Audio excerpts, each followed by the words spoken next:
আজ তোমাদের গার্লিক চিকেনের রেসিপিটা আমি স্টেপ বাই স্টেপ দেখিয়ে দিচ্ছি।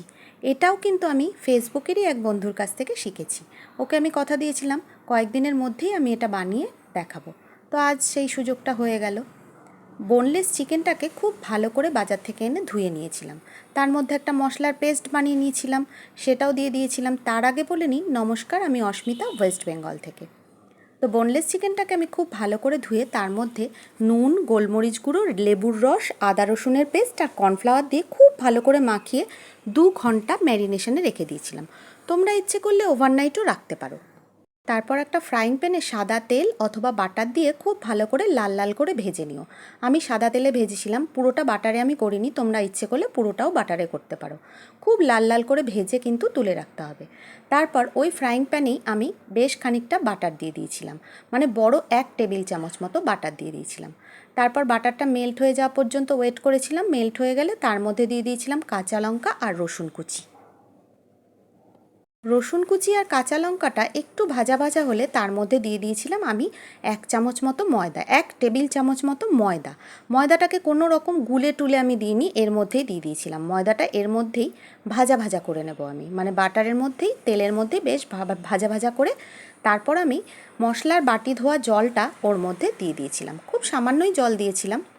জল দেওয়ার পর আরও বেশ খানিকটা সময় 5-7 মিনিট মতো সেটাকে রান্না করেছিলাম, এদিক ওদিক করে খুন্তি দিয়ে নাড়িয়ে খুব ভালো করে রান্না করে তার মধ্যে দিয়ে দিয়েছিলাম আমি চিলি ফ্লেক্স আর অরিগ্যানো। চিলি ফ্লেক্স আর অরিগ্যানোটা দেওয়ার পর একদম গ্যাসটা সিম করে কিছুক্ষণ ঢাকা দিয়ে রেখেছিলাম। তারপর আমি ভেজে রাখা লাল লাল করে চিকেনগুলো ওর মধ্যে দিয়ে দিয়েছিলাম। এই মশলাটার মধ্যে চিকেন দেওয়ার পর চিকেনটাকে এদিক ওদিক করে ভালো করে মশলাটাকে মাখিয়ে 5 মিনিট মতো রান্না করতে হবে হাই ফ্লেমে। তারপর আবার গ্যাসের ফ্লেমটা সিম করে তার মধ্যে দিয়ে দিয়েছিলাম বেশ খানিকটা কসুরি মেথি। কসুরি মেথি দেওয়ার আগে চিকেনটাকে দেখে নিতে হবে চিকেনটা সফট হয়ে গেছে কিনা, নরম হয়ে গেছে কিনা। একদম শেষ পর্যায়ে কিন্তু কসুরি মেথিটা দিতে হবে। এই দেখো, আমি আবার 5-7 মিনিট রান্না করে সব শেষে কসুরি মেথিটা একটু হাতে প্রেস করে চিপে এর মধ্যে ছড়িয়ে দিয়েছিলাম। তারপর আর কি, তারপর কোনো কাজ নেই। তারপর দিয়েছিলাম একটু বিট লবণ ছড়িয়ে, তারপর ঢাকা দিয়ে 2-3 মিনিট মতো রেখে দিয়েছিলাম।